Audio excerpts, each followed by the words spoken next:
was able to put one of those devices in my hands at the last American Society of Dermatologic Surgery meetings. And it's the fact that you could have a laser that you can take from room to room can be a game changer. I love this idea of portability. We move lasers in my practice. It's cumbersome. They're big. They have these big, thick cords. I remember Vic Ross saying at a meeting a long time ago, he's like, I wish they were cordless. Like half the time, just moving the cord is such a pain. So portability is key. It allows you to share devices potentially between practice. I think so. It seems that way. I have a heck of a time in my practice in LA having people tolerate downtime at all. It's really, it's difficult. They really, as soon as that, no matter how much they want a result, as soon as that comes into the conversation, it's hard. Yeah.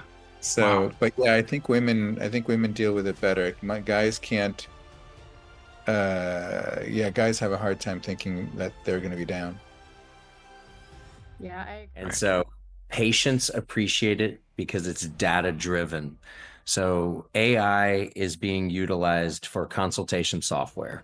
Hmm. So typically, what has been done in the landscape of aesthetics is you've got an actual device, the Visia, where you scan the patient's face, but it only addresses color correction. It does not address volume. Hmm. Two things. Number one is patients that's only for the practice, not for the patient. So what AI is allowing is something for the patients and for the providers. It's an educational tool that enhances the number one, it modernizes the patient experience. Every Hmm. patient wants to be able to do anything from their smartphone. So the way that the AI software works is you scan the patient's face from a smartphone. Hmm. It takes a couple of minutes to address the issues.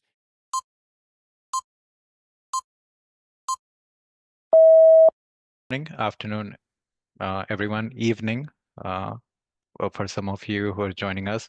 So this is the Business of Aesthetics annual expert panel on clinical advancements and treatment innovation in aesthetic medicines, the future of non-surgical aesthetic treatments.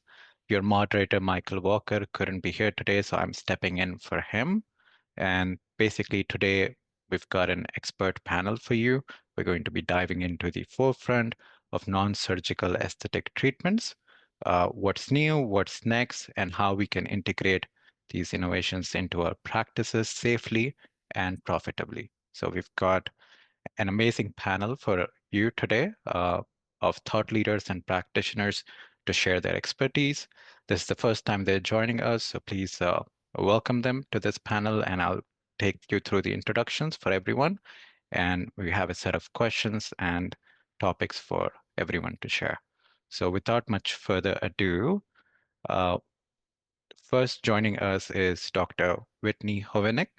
Uh, she's a double board certified in dermatology and micrographic dermatology surgery and a medical director of cosmetic dermatology at the Skin Cancer and Dermatology Institute in Reno. She has been a fierce advocate for access to dermatologic care and an active voice in national dermatologic organization. So thank you so much for joining us, Dr. Whitney Hovenic. It's a pleasure to have you here. We have Brandon James Thompson, who is joining us from Ireland at 1 a.m. in the night. Thank you so much for making the time. It means so much Absolutely. to us. Uh, so basic, basically, Brandon James Thompson is an aesthetic industry veteran with over 25 years in sales and leadership roles across orthopedics, dental, and dermatology.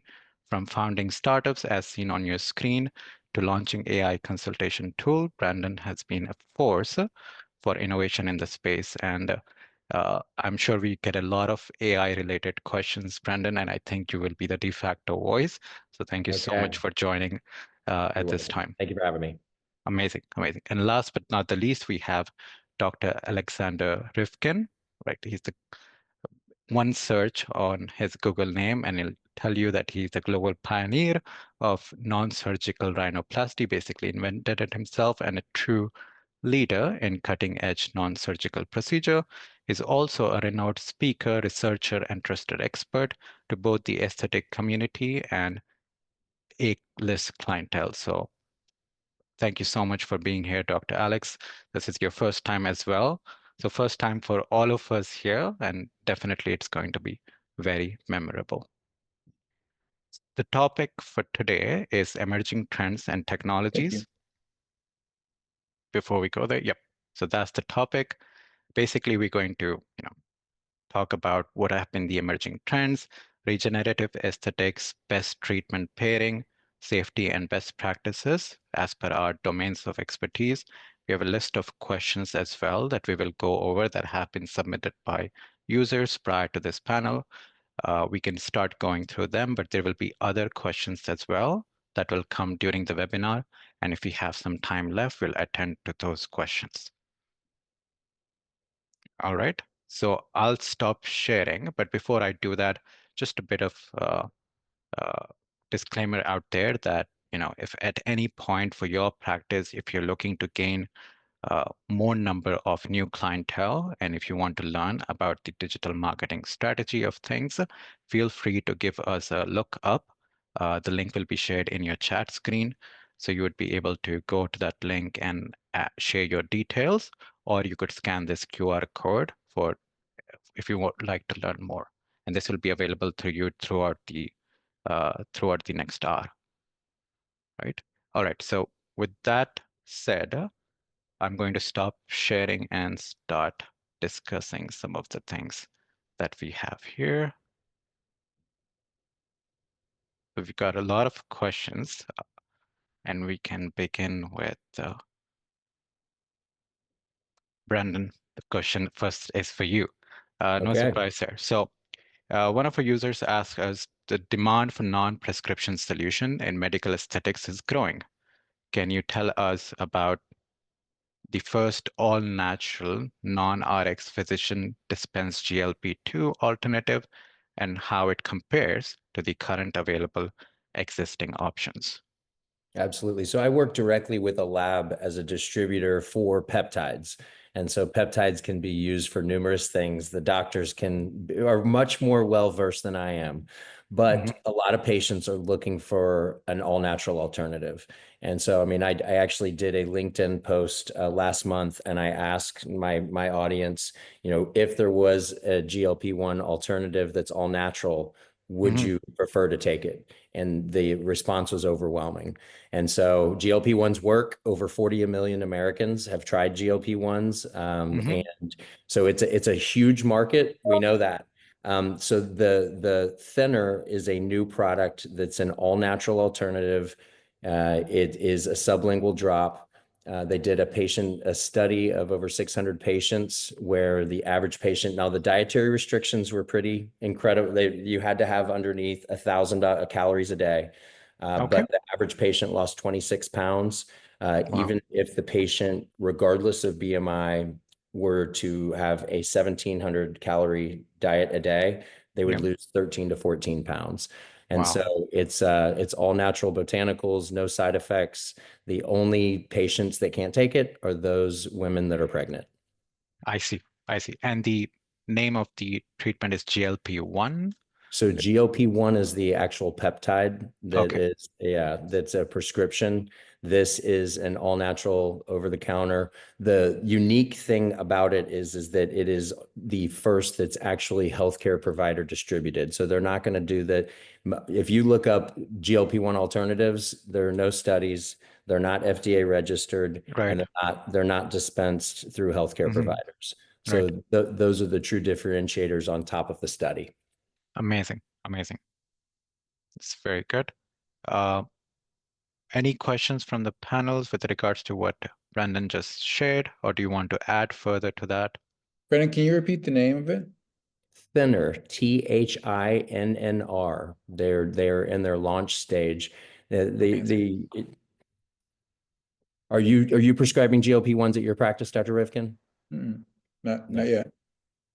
Well, and one of the things I'll tell you guys is that med spas, not necessarily surgical practices, are almost kept afloat over the past year with the decrease in the, the economic status. Right. And so I'm friends with a lot of med spa owners where GLP-1s and peptides are the things that are keeping them afloat. So it's just Right. nice for the patients to have an all-natural alternative to add to it. Brandon, can I ask you a couple questions about for people? Absolutely. So first of all, if I have less than 2,000 calories a day, I'm like a shaky mess. So does it have the same effect though as a GLP-1 where your appetite is suppressed? I mean, so I think that's the hardest thing, right? Is maintaining a calorie restrictive diet. So just wondering about that. And also, are you seeing, and it's probably hasn't been even addressed yet, but some of the same benefits of the GLP-1s, like decrease in anxiety, potential effect on neurodegenerative diseases, or are those really reserved for prescription GLP-1? So and is this one really an alternative for people really just seeking a weight loss solution? Excellent question. So yeah, so I would answer it in two parts. Number one, this is a complete line. So a lot of the new practices that are purchasing it are purchasing it for those that have taken GLP-1s and they want to maintain their weight loss status. The patients that don't want to take GLP-1s, the answer is yes, you do have some of the benefits. You have it's an appetite suppressant. We've only had a few patients that have said they get a little bit jittery the first 2 or 3 days taking it, almost like if you had a little bit too much caffeine. But the overwhelming response is that they've had no issues at all, zero side effects. Regarding your last two questions about what GLP-1s do in conjunction, I don't know the answer to that. So I don't want to speak out of bounds. Yeah, no, totally And- fair. Just curious. And then no, you were mentioning studies about it.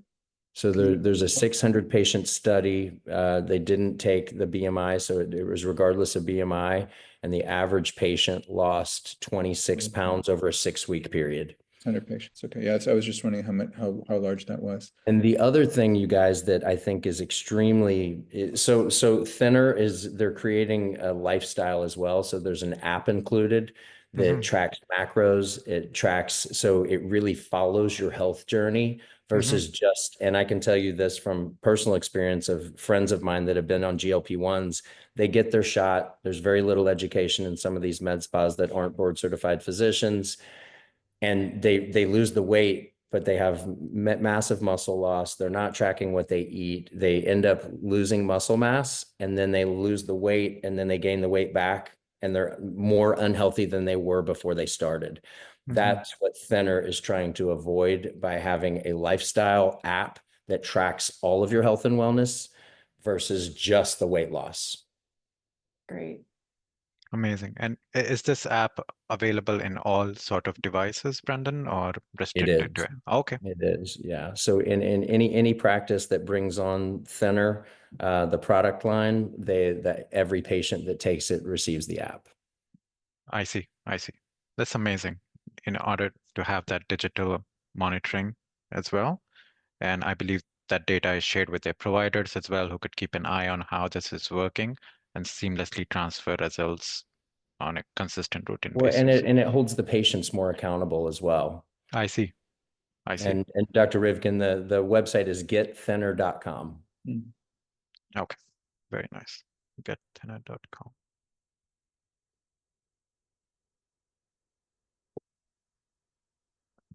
We've got a question. It's best it's addressed at this time when we're discussing.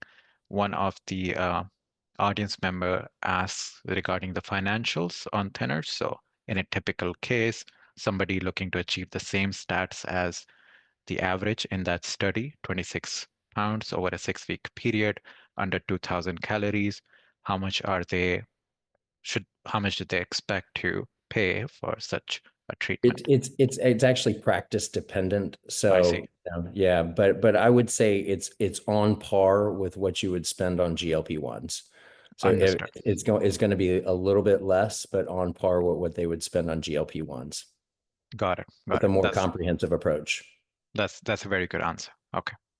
All right. Excellent. We've very good first question. The second question is for Dr. Whitney Hovenic. So one of our users asks, Tissue microcaring is being talked about as a breakthrough in skin regeneration. Could you walk us through how it works, what makes it a game changer compared to the other non-minimally invasive treatments? Sure, absolutely. I'm a big fan of tissue microcoring. Just so the audience knows, I have absolutely no financial ties to the current tissue microcoring device on Mm-hmm, the market. It's in the US, it's Ellacor, but I mm-hmm. really love the technology. I'm a Mohs surgeon by training, so I remove skin cancers, and therefore Wow. I love a device that kind of crosses that border between surgical and non-surgical. Obviously, Mm-hmm, this is it's considered a surgical device because you're removing tissue, but there's no suturing involved. There's no scalpel involved. This is all done wow. under a combination of both topical and local anesthesia. Mm-hmm, It's an in-office procedure that takes anywhere from about 20 to 30 minutes to do, depending on how much of a surface area you're covering. mm-hmm, So for me, where I see patients this really fitting into the space is for the patient in their, you know, getting in towards their late 40s, up into their 60s, 70s, who have a lot of mm-hmm, laxity, especially in the jowls. Not a lot of laxity. If they have a lot of laxity, they need surgical intervention. But if they have mm-hmm, just that crepiness on their cheeks that mm-hmm, lasers just don't seem to address very well, that mm-hmm, fillers don't address well. And you mm-hmm. see the kind of the drooping face. People who've been on GLP-1s, after they lose that muscle mass and they have that increased facial laxity, tissue Right. microporing is phenomenal because what you're doing is you're using a device that removes small columns of full thickness tissue. You can Mm-hmm, penetrate into the dermis. Almost down into the sub-Q. So you can adjust the depth from 1 millimeter to 4 millimeter, and you can mm-hmm, adjust the density of the cores you're removing from about 3% to up to 8%. And what you're doing is you're laying down this grid. And mm-hmm, typically I treat, lower face. I've gotten more creative, I would say, in my treatments as I've gotten more comfortable with the device. We're doing the periorbital area, even going up into the glabella to remove anywhere from I typically just stick in that 8% density range. You're mm-hmm. removing cores of skin. So when you remove the cores of skin, you're not only just actually removing skin, they're gone. They get sucked out and they're gone. Right. You Right. get this grid, but then you're inducing wound healing. And so I for see. those who work within the laser space, we're creating heat. Regeneration. Even we're still, we're utilizing regenerative cells. So we're stimulating Yes. cytokine response, we're stimulating an inflammatory response that then upregulates both collagen and elastin. Mm-hmm, And you can also pair this very well. You can pair it with exosomes. You can do PRP. So you can use those channels while they're open to introduce things into the skin to further that wound healing response. I personally use exosomes. PRP I think works great, and I'm going to start doing more of that with the Ellacor procedure. But what I've been most impressed with in the tissue microcoring is really the true improvement in skin texture and quality. So you do get improvement in laxity, but where I've had the best results is when well, first of all, it's excellent for perioral lines. Excellent. That is a mm-hmm. sweet spot for this device. Wow. But it's also really impressive when you see the patients at about 6 months, their skin quality is so improved. And I've Amazing. done this on patients who have had lots of laser treatments. I do a lot of fractionated non-ablative laser resurfacing, and I've seen much more impactful changes in their skin tone after an Ellacor. Maybe not as much improvement in pigment. You still have to address pigment. You still have to address vascular issues, but the skin tone itself, especially 5, 6 months after tissue microcoring, is really impressive. Wow. Amazing. That sounds really good. Any questions from Brendan, Dr. Alex, with regards to that? Dr. Hovenic, can you use, like I just recently had a Moxie BBL performed and it worked really well on me. Can you use it in conjunction with something like a light-based device simultaneously? Yeah, absolutely. I don't do the treated areas at the same time. So for example, if you were going to do, because I don't treat the forehead in most people with tissue microcoring, and you really don't want to I try to sort of stay somewhat out of the orbital rim, somewhat. I get a little bit close, but yes, you can absolutely pair it with fractionated CO2, fractionated non-ablative, like a 1550 of Fraxel. In terms of doing the actual treated area, Ellacor is, I suppose you could prior to, and I've heard that some of my colleagues are doing fractionated CO2 prior to doing Ellacor. I Lots think of it's better downtime. to separate it out a little bit. It's also just kind of, Ellacor itself is messy. You would have to do the laser resurfacing first. So what I do is when I'm combining treatments, I'll start with generally like fractionated CO2 or fractionated 1550 and hit the areas that I'm not going to hit with the Ellacor. And then I'll do an Ellacor, and then so many of my patients have already, they're not laser naive, so they've already had a lot of, treatments. But if I had a patient who was new to me, and they had a lot of pigment, we would probably treat the pigment after healing up from Yeah. Ellacor. Because just in that wound healing response too, you know how, some of that inflammation, the pigmentation improves, or, you do end up with a little bit of residual erythema post Ellacor, which you can treat with a vascular laser, but I would wait a little bit of time before addressing pigment there. But certainly on areas you're not treating, it's a great time to combine other treatments. Yeah, I was wondering about that erythema because early on there was concern about that. How, kind of how long does it last? How responsive is it to vascular laser? And, in terms of also, I guess, I mean, that was the main issue early on, earlier iterations of the device, if I remember. What do you think? I've treated several hundred patients at this point, and I've had a few who have had persistent erythema. And I've had to do maybe 2 sessions of a vascular laser. I wait a month. I just tell them, hey, you might be red for a month. And I'm very, strict with them. You have to sun protect. So I mean, if you don't want to add that to the mix, but if they're good about it, for most people, the erythema resolves on its own, and then I bring them back in a month, and then if they have residual erythema, I treat them again. But I haven't had anybody require more than 2 sessions. I'm going to knock on wood right now because you know how that goes. Amazing. Yeah. Wow. Right. What do you One- tell them in terms of downtime? Really, if you're pairing it with exosomes or PRP, the downtime is significantly reduced. You walk out of here looking terrible. I mean, and number one, let me just go there. You have to have people stop if they're on fish oil or ibuprofen. Have them quit. Have them stop drinking for 2 days beforehand too. I mean, it can be very messy. Little Pearl using topical tranexamic acid during the procedure has made my life so much easier. And I also think it's helping the pigmentation and the inflammation. But they look pretty bad when they leave. I always warn them if they have a spouse or somebody that, that they live with, just to, give them a heads up. And usually they're driving them. But by day 2, because you do have this grid and it's pretty pronounced, but by day 2, it's faded. You can't put anything on to really camouflage until day 4 when I have them use tinted sunscreens.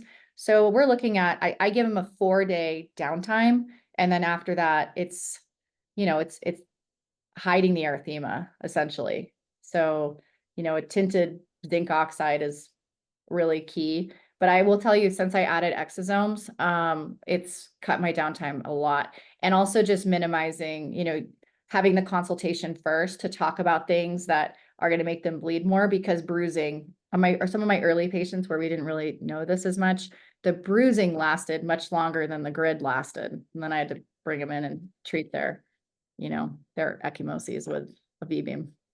One of the things I will tell you guys that's exciting about microcore technology is that Venus Aesthetic Intelligence is coming out with a robotic version of the Ellacor that should be launched with this year. So that's exciting, because I've watched Paul Frank and what Dr. Paul Frank has done and seen so many good before and after pictures. Sounds like awesome technology. Yeah, I've had some interesting patients I've been working on. I have a patient with pretty severe acne scarring. And I saw him at his month follow-up, and he had a lot of improvement. And so for those rolling, kind of undulating acne scars, where laser has helped a lot to break up that scar tissue, but then you're left with that kind of that tissue. I don't even want to call it, I guess it is laxity, but where you just have that inconsistent tissue that's really, really difficult to treat with a laser. I'm hoping to have a really impactful result for him. So I got a question for both of you regarding this. And Dr. Rivkin, you as a male, Dr. Hovenic and I were talking prior to this, and just the emergence of the male population, nearly doubling since COVID. Do you see more female patients that getting treatments done that have downtime versus male? Like, do you feel like the tolerance for downtime is higher for females than men? I think so. It seems that way. I have a heck of a time in my practice in LA having people tolerate downtime at all. It's really, it's difficult, they really, as soon as that, no matter how much they want a result, as soon as that comes into the conversation, it's hard. Yeah. So, Wow. but yeah, I think women deal with it better. My guys can't, yeah, guys have a hard time thinking that they're going to be down. Yeah, I agree. Although I live in same with LA. I mean, we in Reno, because our patient population is so active, they all want to be out skiing and pickleball. Pickleball is like nobody wants to give up their pickleball. But Yeah. Wow. my practice, I do things on Thursdays. I do Thursday afternoon is when I do more of my invasive cosmetic procedures, so that their worst days are over the weekend, because usually that helps, unless of course they have an event coming up. And that way, if I do a Thursday, they'll take off Friday, and then they're, in through the weekend. And especially with like tissue microcoring, they can be back to work on Monday with tinted sunscreen on. So it's not that bad. But I mean, obviously it depends on their career, what they're doing. But Yes. I've had a lot of men do really well with the tissue microcoring too. They seem to get actually the men I've done, they've had been some of my more wow results after one treatment. Older men too, Wow. which is really interesting. Thank God for the Zoom filters. Yeah, after COVID especially, right? Because every meeting that I have is now a Zoom video meeting. It could have been easily an email or a phone call, but camera is always on. So, Omer, I think that's what the main catalyst for the increase in right, men getting procedures done is right. Zoom dysmorphia is what they call it, because you see up close and personal Yes, your yes, imperfections. Very much yes, so. absolutely. Absolutely. Well, thank God for all these treatments coming up and, all the experts available. Um, Dr. Rivkin, thank you so much for your participation so far. We've got the next question for you, sir. It's a very general question, but feel free to, speak about any particular angle. So one of the users asked us that, non-surgical rhinoplasty, as we know, has gained significant traction over the last few years. How have advancements in fillers and technique improved safety, precision, and patient outcomes in this particular procedure? So it's a good question. I think that within non-surgical rhinoplasty, with the advent and the popularity of the procedure on social media, it's really sparked a lot of interest in it. I mean, I used to really have a hard time getting the word out about that this Yeah, this it went exists, viral. possible, And so now it's really kind of, it's gone quite viral. I think that more, and I try to kind of show the way I do it, and I think that is, after 20 years, I think is good, safe way of doing it, which is to do it through the really small syringes, to backload those little tiny syringes and use very small injections and be very, very precise about how to do this. And I think that I see a lot of people adopting those kinds of techniques, which is really nice. Amazing. Because within the nose, I think precision is absolutely critical. And so having the kind of utilizing tools that really optimize your ability to, inject with precision, helps, really helps with your results, and also injecting small amounts and small, and tiny injection aliquots helps with safety as well. So I think that's really, I like seeing, I mean, it seems like that's what I'm seeing when I open Instagram and TikTok about how people inject. And we have good fillers, and they're not necessarily, we have good fillers that will do what we need them to do. They're firm, they last a long time, and I'm seeing like duration in the nose, surprisingly long duration for even with temporary fillers. I do sometimes also, well, so I do mostly for people that are coming in, I start with temporary filler, but a lot of people graduate to permanent filler as well. So I'm using quite a bit of Bella filler. I've been using it for 15 years now, and it's been quite successful. You wait until they like the result and then you perfect it? Yeah. I mean, it's logical, so this way they don't commit right away. They can have a result that's temporary, but it's reversible.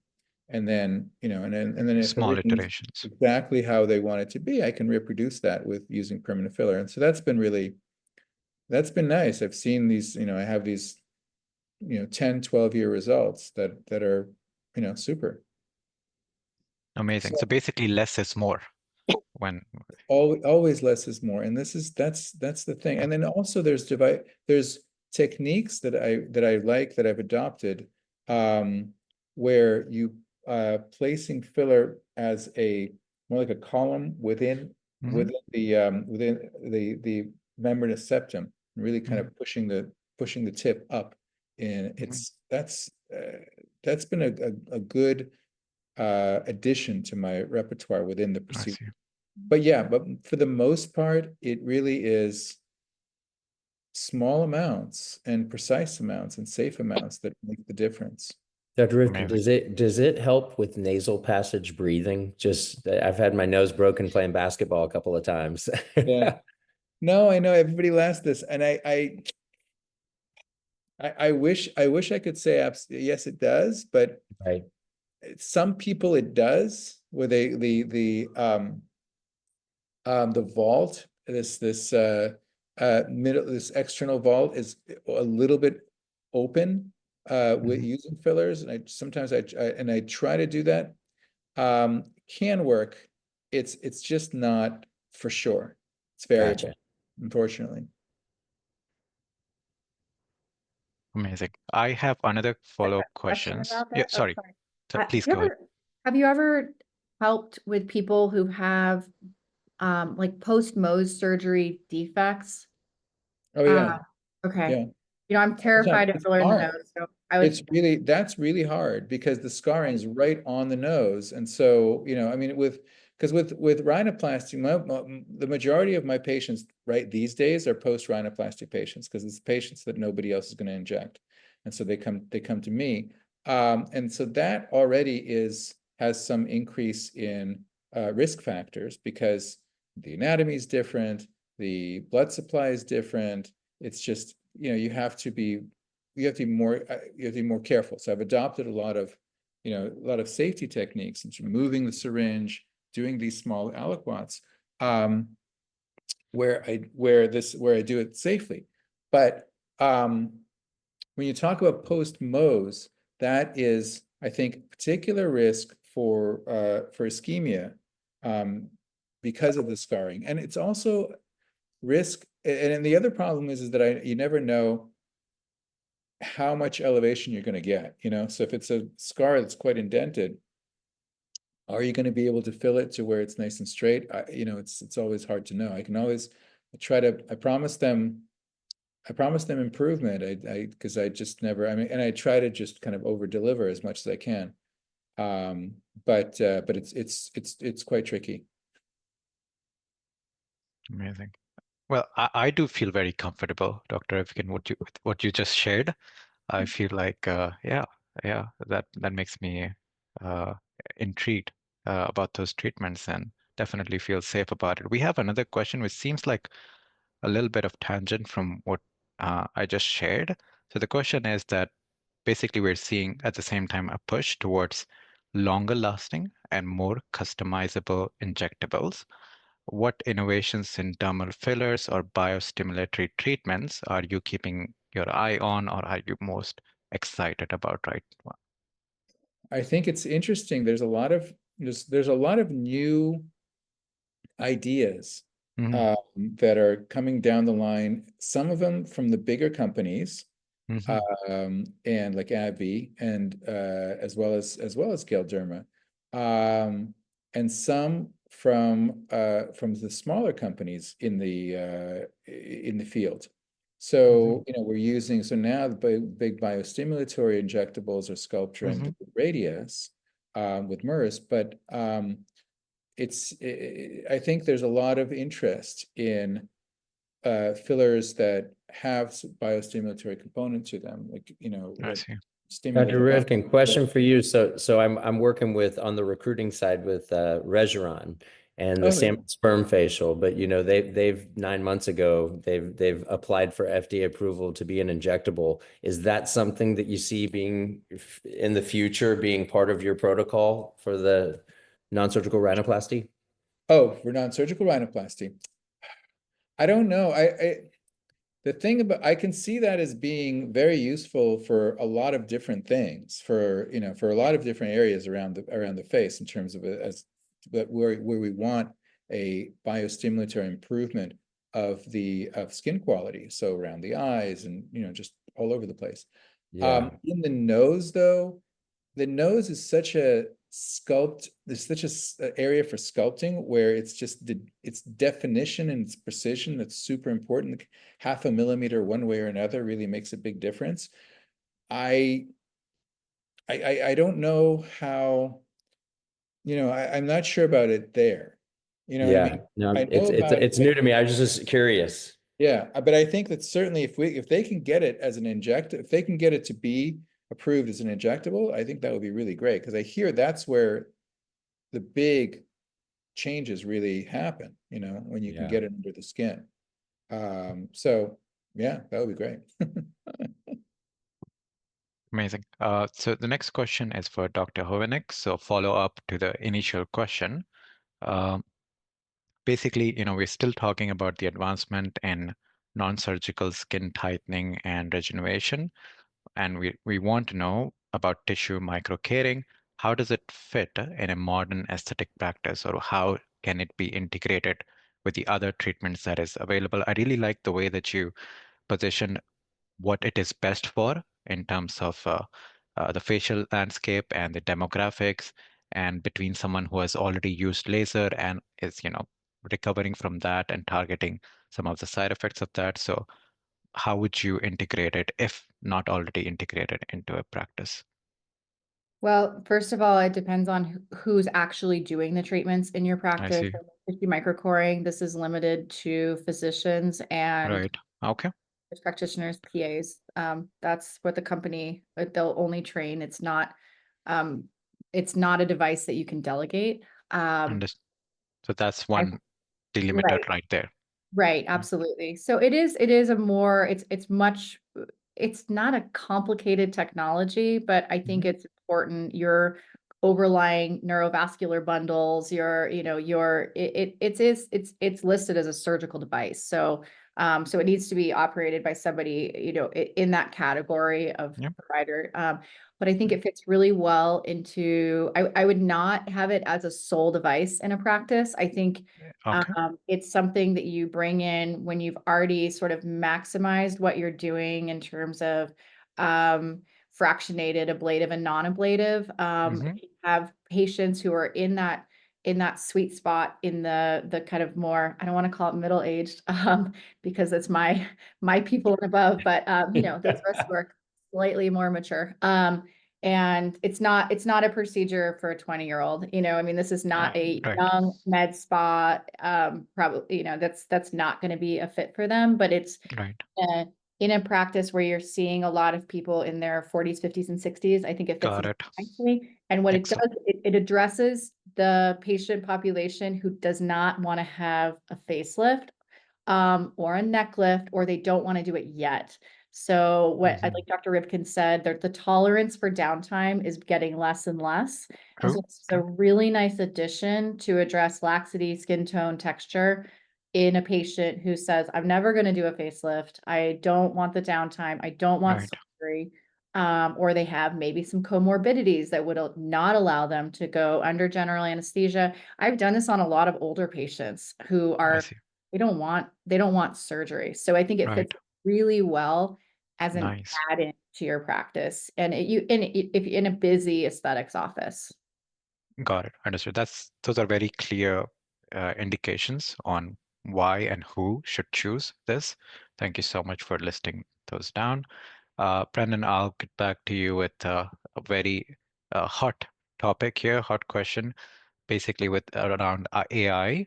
So, and we see this being asked in every panel, right?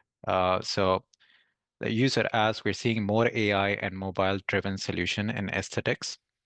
Do you think these innovations will replace traditional consultation methods, or will they serve more as an enhancement for providers? And it doesn't have to be blanket answer. It could Sure. be something that works for a particular segment versus others still using the old preferred consultative methods. So I think it's a difficult question to answer depending on the physician you're talking to. And Right. so patients appreciate it because it's data driven. So AI is being utilized for consultation software. Hmm. So typically what has been done in the landscape of aesthetics is you've got an actual device, the Visia, where you scan the patient's face, but it only addresses color correction. It does not address volume. Hmm. Two things. Number one is patients that's only for the practice, not for the patient. So what AI is allowing is something for the patients and for the providers. It's an educational tool that enhances the number one, it modernizes the patient experience. Every patient wants to be able to do anything from their smartphone. So the way that the AI software works is you scan the patient's face from a smartphone. Hmm. It takes a couple of minutes to address the issues, and it will give them, it will educate them about what can be done with what the practice warehouses in their practice, meaning what energy-based devices they have and what injectables they have. And then it will also, they're getting to the point where they can also tell what skincare, but it will say you do need skincare. Wow. So what we are seeing is from a provider's perspective is that the patients, and you guys correct me if I'm wrong, but I've been in this business for 16 plus years. You get a busy injector, whether they be a doctor, nurse practitioner, PA, a patient like me that goes in and just addresses my forehead. We talk, we say hello, and then it's inject and go. They almost never remember to educate me about what else can be done in the practice. And so you're reliant on human error, right? You're reliant on the director of first impressions. You're reliant on your esthetician, and you're reliant on yourself as physicians to educate the patients. And the bottom line is it doesn't happen with every patient. And I would beg to say that it probably doesn't happen with more than 50% of patients. So what the AI allows the patient to do is, number one, utilize the time in the waiting room.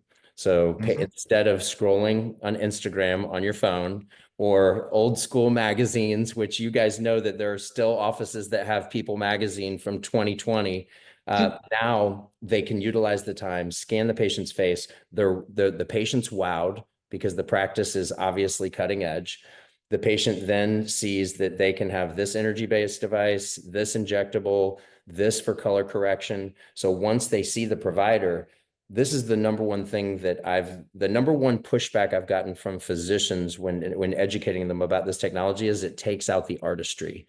And that's the Oh, exact nice. opposite. This is just educating the patient on what can be done.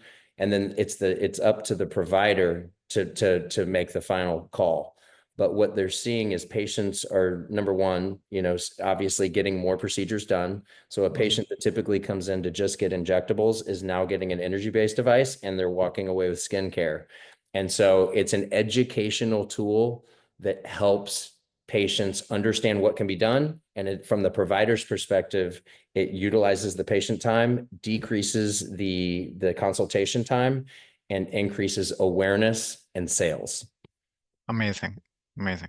I really like all of that. And I do think And that we can Omar, the optimize. last thing that I wrote down as a note Yeah. that I think that the two other panelists will appreciate Yeah. is that the technology was created by a Silicon Valley guy that was on the engineering team, software engineering team for Uber and or Lyft, but his wife is a plastic surgeon. The other way that she loves this is that she can now have one consultation day from home. Ooh.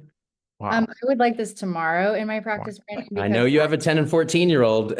right? Well, I want to do it from the chairlift.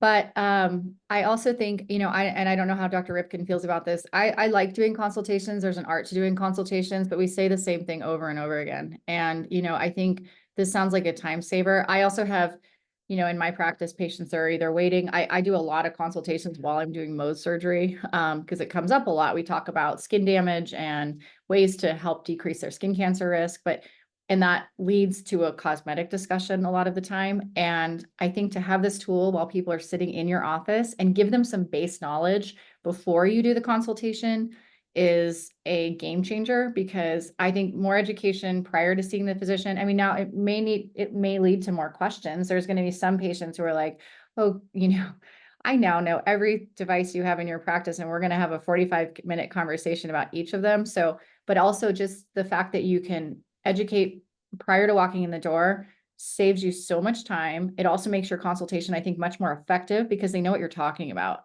And if you can tailor that and, you know, provide some examples of, you know, what a procedure is or what it does within that space. And I'm not sure if the software can do that, but I mean, that's huge. Anything Dr. that's Hovenic, the difference between this one's called Ponce AI. And so the difference between this technology compared to there are one or two other competitors is that they use morphing technology. And what morphing does is create unrealistic expectations. And so he pivoted and he actually has an actual patient that has had the treatment performed that has similar facial features as you. So you're looking at someone, a before and after picture of someone that had energy-based device treatment, as well as injectables, as well as skincare, and what they look like after a certain time period. So they're real patients with real results. That's amazing. Oh, interesting. Very interesting. And the other thing, the other benefit that it has is when you guys obviously have some patients that you lose. So that what they're seeing in the practices that have this is that they'll cast an email out where you can do it from the comfort of your home, and they're actually retracting old patients back into the practice because they're they get to see what can be done. Yeah, I was thinking about that as well. And you know, we've got this question. So basically the URL is ponsai.com, Brandon. It's Ponce.ai. Pons.ai, and an ex-Uber and a Lyft engineer from San Francisco started this to help his wife, who was a plastic surgeon. Please go and look it up. Dr. Tanya Judge is the plastic surgeon in San Francisco. Amazing, amazing. And what would be, if you know, and what would be the pricing or the subscription? Is it a subscription model? Do we have, is it per consultation? Is it per month? Or do you have to feed more data to it, or it's just an image? Or So a how couple of does that things work? so it's software based. So versus buying a piece of equipment that needs a software upgrade, they can have use your smartphone. constant Amazing. software upgrades. There's a startup fee, obviously, to build the software. The good news is from any practice, it only takes 2 hours of your time. The majority of it can be scrubbed directly from the website. And it is, once you have, it's the startup fee depends on the practice. For surgical practices, there's a little more involved, because it's not just aesthetic procedures non-surgically, but the startup fee is anywhere between $2,500 and $4,000, and then the subscription fee is anywhere between $350 and $550 a month. What they're seeing is a 50 to 300% increase in patient spend through education. Wow. Wow, that's amazing. And so one patient that gets educated on one injectable pays for the monthly subscription. That's amazing. Wow. Now, Yeah. speaking of the good, one follow-up question, Brandon, to you again. So basically, there's a user that asked, so we see all of the good that is happening, but what do you see is the challenges or the roadblocks or some of the things that we should be more that we should take a cautionary approach to in terms When of it comes to AI. these. Yes. Yeah, so the only thing that I would say from a physician's perspective, like I said, is that there are physicians that feel like it takes away the artistry. But like Right. Dr. Hovenic said, it's an educational tool, and it's not the final say on what the treatment plan is. It's just an advised treatment plan based on Yeah. data, right? Yeah. Yeah. The only negative that we have heard is the morphing technology giving unrealistic results. Okay. So Watch having out the for real that. before and after pictures of an actual patient that's near the same age with the same facial structure and the same skin color has been the game changer from the morphing Nice. technology. Got it. Brandon, one quick question. Is the AI trainable to your own kind of style preferences and aside from learning from your website? You know what I mean? Is that So it only warehouses what you have in your practice. That's the only way that it's differentiated for you, right? So I don't think it's trainable per se, but it's only going to warehouse the energy-based devices and injectables that you have, and it's good. So that's the way it differentiates practice to practice. Okay. Did that answer your question? Yeah, that's great. Amazing. I believe, the underlying foundation, they are trained on a common platform, but based on your website and your practice, it might adapt to your needs, but that's the maximum customization they would have. No, Brendan, compared to all Yeah, other practices. Okay. that's correct. But I Amazing. will say that, AI has taken over every aspect of business for all of my buddies that are in, and friends that are in different industries. And I think Yeah. that just seeing, the new Cyton device has some smart technology on their heroic, right? Where the patient has less opportunity to get injured, so it doesn't overpass or treat a patient that can't be treated. The robotics that Venus is doing in this I really do think that patients are attracted to new technology. Would you guys agree with that? For sure. Yeah. Yeah. 100%. 100%. And it's good to have an expert among us who knows what to look out for and what to avoid. So thank you for sharing your opinion, Brendan. I have a question for Dr. Hovenic here. Since we're speaking about new technologies, the question is, with so many aesthetic technologies emerging, one can easily get overwhelmed. How should providers determine what innovations are worth adapting to their practice? Obviously, it's subjective to their practice, but I really like how you answered the previous question where you said this works for you, this is not for you. So how does one develop that thinking with regards to adopting new technologies? Well, I think it's really hard, honestly. There's so much Yeah. out there. I remember when I started in this industry and there were like 5 laser companies and 2 injectable companies and 3 skincare companies. And it was so much easier, right? Remember when you Yes. were like, we're just going to inject Juvederm, I mean, like, now there's so much. Yeah. It's really hard to be discerning about what to bring into your practice. I Right. think, especially with energy-based devices, I need to try them. I will not buy a device Oh, unless that's a good I one. tried it. I can't, it's that, and that can be a challenge. Some companies are not willing to demo these devices. And I think Mhm. if you're investing, a couple $100,000 in a device, you need to have it in your hands. You may not necessarily get to have the results because some of these, especially these non-invasive treatments, you have to do them multiple times. But I think it's really, really important that you see the device, you try the device. Some of these devices, they come and you're like, it's complicated, right? I don't want to have to push 60,000 buttons to do a treatment. Right. So, and then, in terms of injectables, all of these things, you need to make sure that you are going to be adequately trained. So looking into like what the company provides, especially if you're, let's say you're a new injector, you need to know how to inject, how to, not what are you going to do if there's a complication? So I think education is key. You need to attend meetings. You need to listen to webinars like this to see what other people are doing. But it's actually much more difficult, I think, to make decisions about what's the best fit for your practice. And I actually think this is actually very important. You need to ask your patients. We recently set out a survey to all of our patients asking what they wanted in our practice. And when we got that information back, we're able to say, okay, well, we don't have this. How can we fill this gap? Right.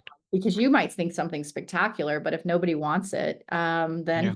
it's not going to work. Dr. Yeah. Hovenic, that's another thing that the AI does because it accumulates data. Love it. One of the Love it. questions I have for both of you guys just regarding this, I know that you and I talked about it earlier, is just the portability of devices, I feel like is an emerging trend. I'm on an advisory board for a company called XOD, and they all of their devices are portable. And I would just like to hear the way that you described the benefit of having a portable device, which number one would be to be able to demo it. Yeah. Yeah, I actually was able to put one of those devices in my hands at the last American Society of Dermatologic Surgery meetings. And it's the fact that you could have a laser that you can take from room to room can be a game changer. I love this idea of portability. We move lasers in my practice. It's cumbersome. They're big. They have these big, thick cords.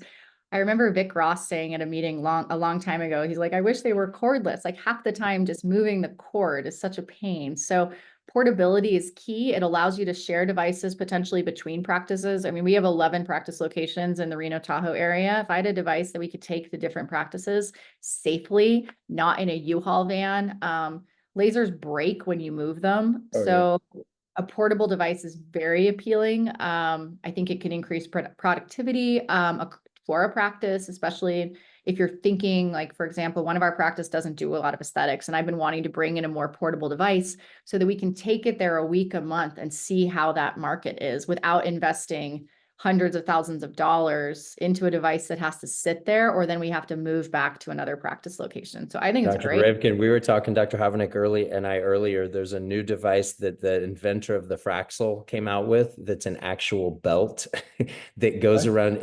It has its dual wavelength. She actually had it used on her hand. MRP, that started off as a used laser dealer, is actually the company that's distributing it, but it's a belt. It's a dual Fraxel. It's astonishing what they're able to create these days. A belt? What do you mean? Like Explain it. I don't understand.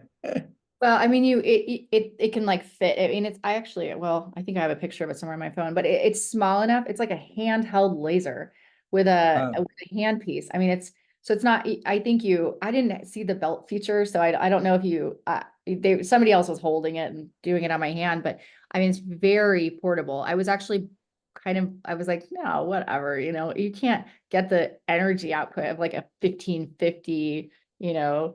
Maybe you nanometer can't. laser in this. You can't have a thulium laser in there. And, I mean, I did, and granted, we just treated a small spot on my hand, but, I saw, the little microthermal zones and it's there. And I would love to have it that's again, I wouldn't buy it unless I could have it in my practice to demo Yeah. it Try because it. I need Yeah. to treat myself. I need to say I've done thousands and thousands of Fraxels, right? I need to make sure it's comparable because I think that's really important as outcomes, right? Like we all want devices in our office. The thing I hate the most, and I'm sure you all do too, is when a patient isn't happy, right? And it's like, when and it happens to all of us, but it's nice when we have devices and techniques that actually we know that we're not going to get a lot of phone calls saying, oh, I just paid that, all this money and it didn't work. Right. So again, but I love that we're going that way with these devices because I think that it makes them, more accessible.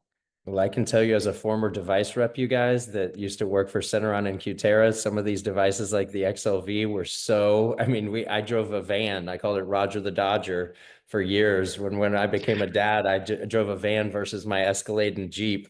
But it's very difficult for a rep too. And you want to be able to take it in and you want to be able to demo it, but sometimes it's not feasible. Yeah.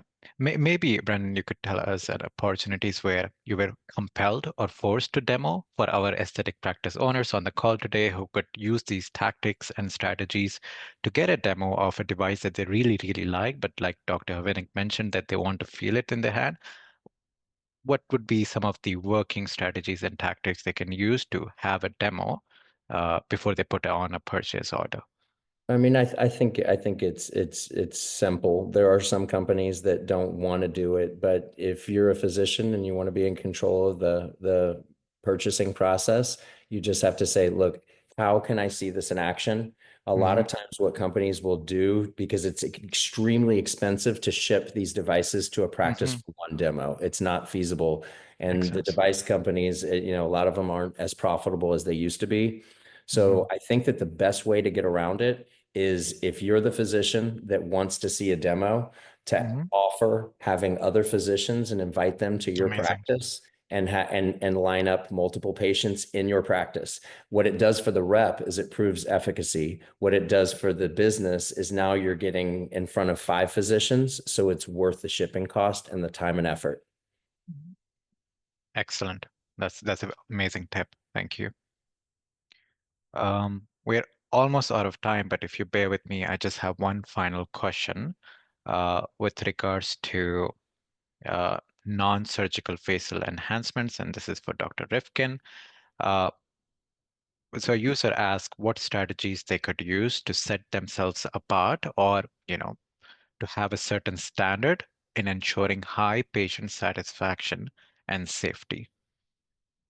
I mean, I would echo what Dr. Hovenic was saying in terms of Happiness. have to be, you have to be educated. You have to know what you're doing. You have to, and being able to be, so, I mean, you just have to understand everything about the kinds of procedures that you're going to do, right? So you understand you understand the anatomy, you understand what tools you're using, you understand what techniques you're doing, you understand what safety procedures you're in terms of prevention, as well as you're prepared to treat any kind of complications that can happen.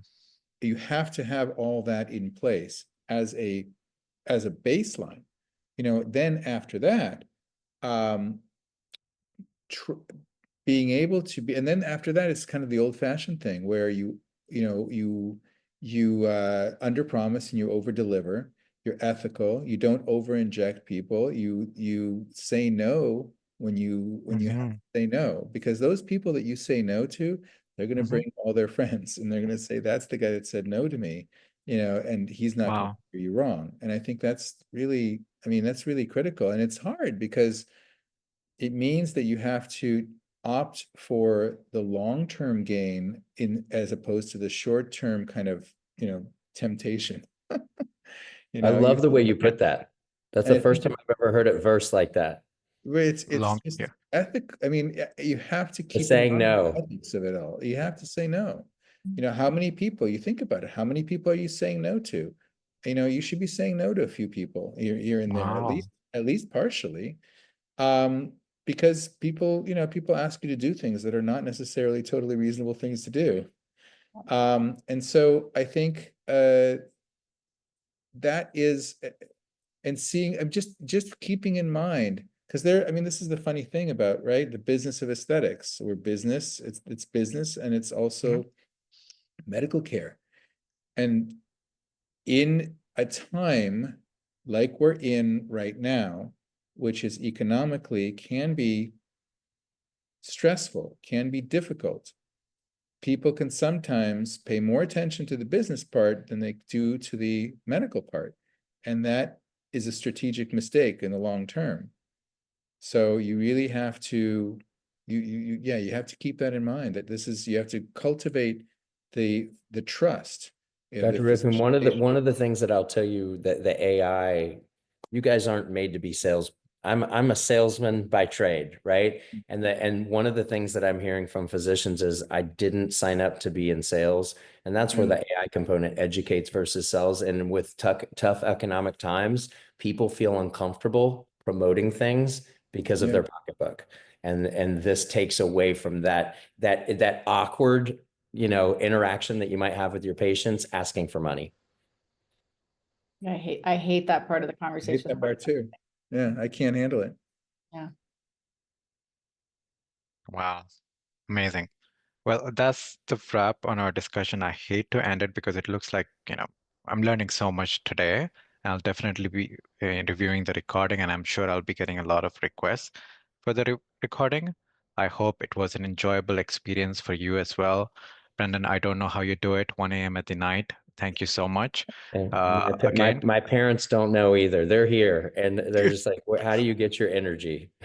please do get some rest, and we'll send you the recording tomorrow morning, and hope that we can all meet again in future panels and continue discussing this further. I see great opportunity for all the panel members here to interact and bring more to our audiences.